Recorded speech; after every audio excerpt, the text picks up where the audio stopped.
Notimundo a la carta. Una opción para mantenerse informado. Con Gisela Bayona. Carlos Rabascal y Alejandra Rivas son la apuesta de la izquierda democrática para llegar a la presidencia y vicepresidencia en este 2025. ¿Qué papel jugaría la vicepresidenta en el gobierno de la izquierda democrática? Nuestra entrevista de hoy en Notimundo a la carta. Nos acompaña a esta hora Alejandra Rivas, candidata a la vicepresidencia de la República por la izquierda democrática. Alejandra, qué gusto. Gracias por estar con nosotros. Gisela, un gusto. Gracias a FM Mundo por tenerme esta tarde, y es un gusto poder estar aquí a presentar nuestras propuestas junto a Carlos Rabascal en la izquierda democrática. A ver, revisando qué hay sobre usted, bueno, Alejandra Rivas Mantilla no tiene mucha exposición a nivel político, fue asesora de Gustavo Noboa cuando era vicepresidente de la República en 1998, posee una trayectoria profesional de más de 30 años como estratega en la gestión de reputación y manejo de crisis, asesora en empresas y para empresarios del país y consejera en varios directorios de firmas nacionales como multinacionales. ¿Ha militado antes en la izquierda democrática o no? Jamás en ningún partido político. Esta es mi primera participación política activa. Y en realidad lo hago de la mano de Carlos Rabascal, un colega y amigo mío por más de 10 años. Nosotros coincidimos en el ejercicio profesional.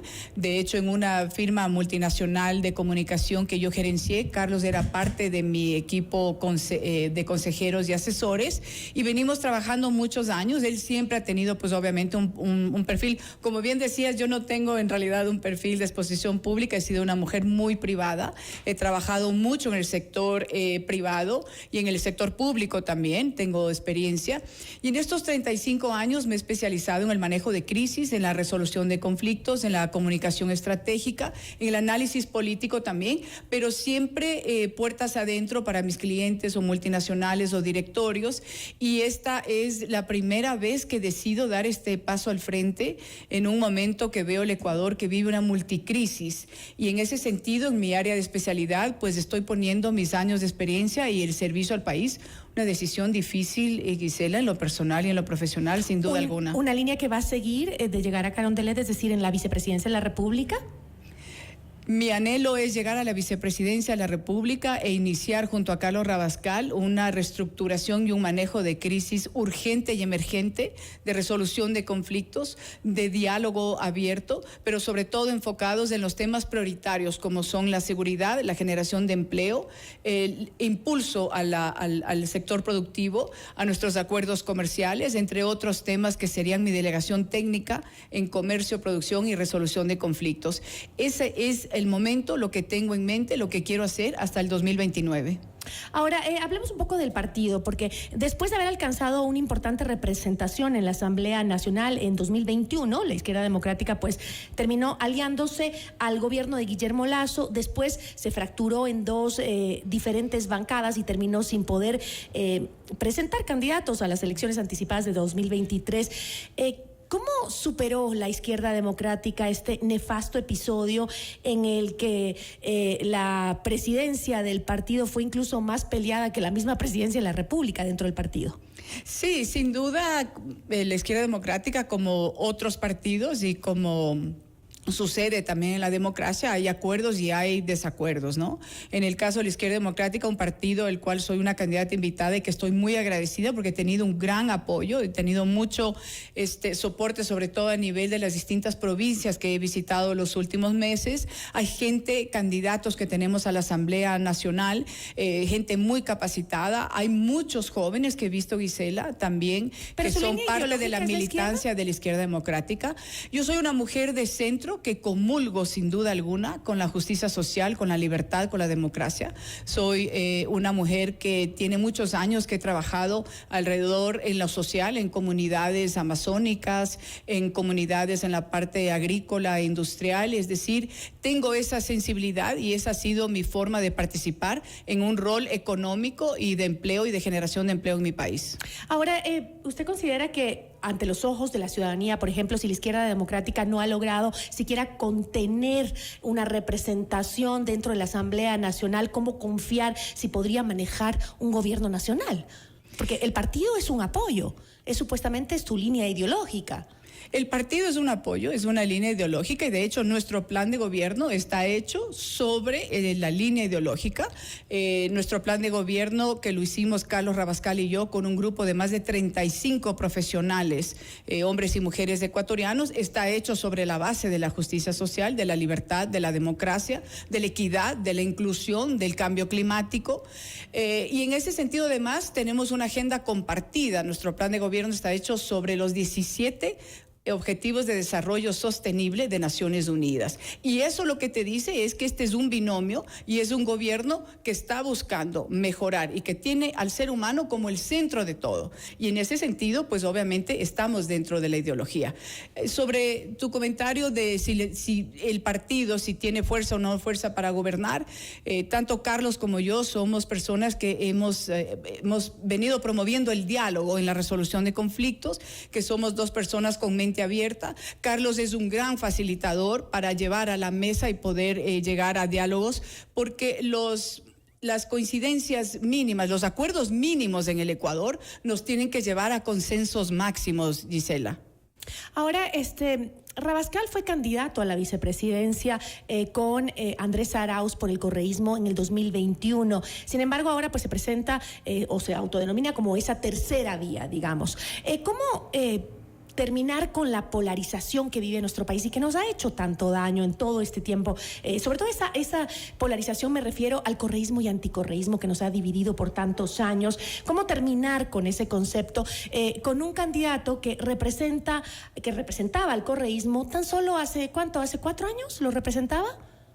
Carlos tomó una decisión en ese entonces, en el año, si no estoy mal, fue en el 2021, en esas elecciones que justo veníamos de la gran pandemia, de 2 grandes manifestaciones y paralizaciones nacionales. Él entró en un movimiento, no entró bajo Revolución Ciudadana, entró en un movimiento independiente en donde quiso dar su capacidad y es un hombre muy preparado. De hecho sería un gran líder para nuestro país, y en ese momento pues tomó esa decisión. Después de eso siguió recorriendo el Ecuador y siguió reuniéndose con varios actores políticos, entre ellos la izquierda democrática, en donde el año pasado decidió que ese va a ser el lugar en el cual quiere seguir su carrera política, el lugar donde decidió afiliarse por primera vez a un partido político, y es con la izquierda democrática, con la socialdemocracia. Usted ha dicho que la relación con Carlos ha sido de amistad de muchos años, de trabajo también, profesional. Más de 10 años. ¿Sabe usted por qué se separó Carlos Rabascal del correísmo? ¿Qué fue lo que le hizo alejarse de esa tendencia política? Fueron varias cosas, y como te digo, lo conozco muchos años, y además dentro de las amistades no coincidimos en muchas cosas, o no tenemos la misma forma de ver. Sí, es decir, cada quien tiene la libertad y la responsabilidad de los actos y las acciones que hace. Y Carlos, en todos estos años, definitivamente en ese aspecto, yo vi que él no sentía la comodidad, que no sentía que él tenía la potestad de realmente proponer. Él es un hombre muy sensible, es un hombre muy analítico, es un hombre muy informado, muy capacitado, es un hombre que nació sin una pierna y más allá de eso no se ha dejado caer en la vida, siempre ha luchado y siempre tenía esa determinación por salir adelante, y en este caso quiere ser presidente de los ecuatorianos. Yo admiro a Carlos en eso, y él no sentía que ese era su lugar, porque no sentía que realmente era escuchado. Entonces creo esa fue la razón fundamental. Pero sí intentó volver en una época, se volvió a alejar. Tendrías que preguntarle a él, porque esa parte no conozco. ¿Usted le da confianza de que su compañero de fórmula no termine aliándose una vez más con el correísmo? ¿O usted estaría de acuerdo con que eso pase? No estaría de acuerdo en lo personal, pero cada quien es responsable de sus actos. Yo no puedo decirte si él hace bien o hace mal. Cada persona tenemos la libertad de cometer los errores o los aciertos en la vida. Mi opinión personal, pues obviamente no. De hecho, si hubiese sido así, yo no hubiera estado con Carlos, si él hubiera corrido con la Revolución Ciudadana, porque yo no comparto ni estoy de acuerdo con esa ideología, ni con las acciones, ni con el historial que tiene ese partido y ese gobierno en nuestro país. Pero cada quien es responsable de elegir y tiene que ser responsable de sus actos. Entonces, realmente tendrías que preguntarle a él todo eso. ¿Y cuál es su visión personal de lo que sucede con la vicepresidenta Verónica Abad? Pues que es bochornoso, que es reprochable, que es una novela sin fin que nos ha tenido a más de un año a los ecuatorianos en lamentables titulares, no solo en el Ecuador, sino también a nivel internacional. La vicepresidencia de la República es una institución, es el segundo mandatario más importante del Ecuador. En mi caso, seré una vicepresidenta que podrá tener la opción, por la Constitución, de llegar a la presidencia de forma permanente o temporal, porque así dice nuestro marco legal. Sin embargo, aquí tenemos un año y pico que el origen está en el problema de registrar los binomios cuando la gente no se conoce. Cuando se han visto 15 minutos antes o alguien le ha recomendado un perfil o porque alguien dice que aquí hay una cara bonita que a lo mejor arrastra votos. Eso no es lo responsable, Gisela. Lo responsable, y yo también sí creo que es hora que los partidos también reflexionen, que tengan binomios de dos profesionales, que tengan trayectoria, que tengan los años de experiencia, que se conozcan y que tengan la confianza suficiente para en conjunto, como un equipo, liderar el Ecuador. Y en nuestro caso, tanto Carlos y yo, tenemos conocimiento y experiencia en resolución de conflictos, en manejo de crisis, además que tenemos mucha trayectoria y mucho conocimiento de la parte productiva, económica y demás. Por lo tanto, creo que tenemos que ser más responsables en eso. Y los ecuatorianos también, Gisela. Empecemos a ser más responsables en reflexionar nuestro voto. No podemos caer siempre en la polarización que tú acabas de comentar. ¿A qué nos ha llevado esta polarización? A más inseguridad, al desempleo, a la desunión, a que esté totalmente roto nuestro tejido social, una de las causas principales de la inseguridad, una de las causas principales que el crimen organizado está cooptando a nuestros niños y a nuestros jóvenes en las calles. Entonces, ecuatorianos, empecemos, y yo espero que este paso que yo he dado al frente desde la empresa privada, desde mi privacidad, como bien decía, yo no soy una persona pública, pero estoy dando hoy en día mis años de ejercicio profesional, mi experiencia y mi conocimiento al servicio del país. Para concluir, me gustaría tocar un tema que creo que ahora es importante en la coyuntura, como representante sobre todo de un partido que representa a las izquierdas en el país. ¿Cuál es su visión sobre el gobierno de Nicolás Maduro y también la crisis que ayer se desató entre Colombia y los Estados Unidos?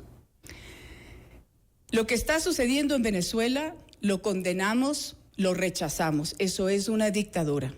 Es una usurpación del poder de estas últimas elecciones que ni siquiera han transparentado las actas y no han permitido al pueblo venezolano que realmente se ponga en su lugar al presidente que ganó las elecciones. Es una dictadura lo que sucede en Venezuela y ni Carlos ni yo estamos de acuerdo con eso. También rechazamos la persecución que se da al mismo Edmundo González y a María Corina Machado, como rechazamos también la lamentable migración de millones de venezolanos por el mundo. Por lo tanto, nosotros condenamos y rechazamos la dictadura de Maduro en Venezuela.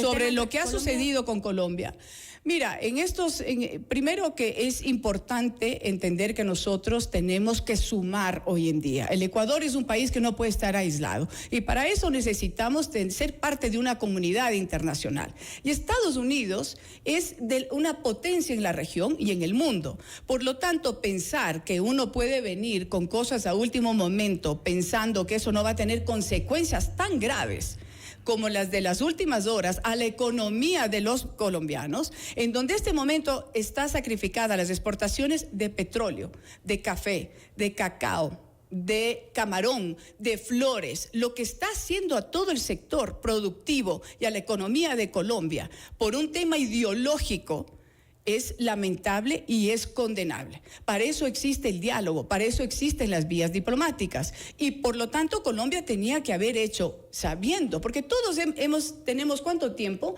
Viendo la campaña de Estados Unidos, porque la tenemos que ver, tenemos que estar en ese radar. Y sabíamos que esto iba a suceder tarde o temprano, y ahí es donde es importante la prevención, Gisela. En manejo de crisis, si tú no previenes, si tú no te anticipas y si tú no te adelantas, tienes una crisis que te explota en la cara. Y eso es lo que le ha pasado a Petro, porque ellos tenían que ya sabían que esto iba a suceder, al igual que el caso del Ecuador, donde nosotros tenemos que entrar en un plan de protección hacia los migrantes. Ecuador tiene 1,5 millones de ecuatorianos en Estados Unidos, de los cuales 800,000 están de forma ilegal. Y para eso existen las medidas y los planes de protección de migrantes y poder a través del diálogo y los canales de la diplomacia solucionar esto de forma decente. Bueno, y también muchos ecuatorianos que están en la frontera entre México y Estados Unidos, ¿no? Eso también tiene que el gobierno hacer algo. Bueno, yo le agradezco muchísimo, me ha encantado conversar con usted, muchísimas gracias. Gracias, Gisela. Gracias a todos en FM Mundo, y estamos Carlos y yo en la lista 12 buscando cambiar este país, 2 personas con gran trayectoria profesional, fuera de la polarización. Gracias, Gisela. Nos acompañó Alejandra Rivas, candidata a la vicepresidencia por la Izquierda Democrática. Ya volvemos con Notimundo a la carta.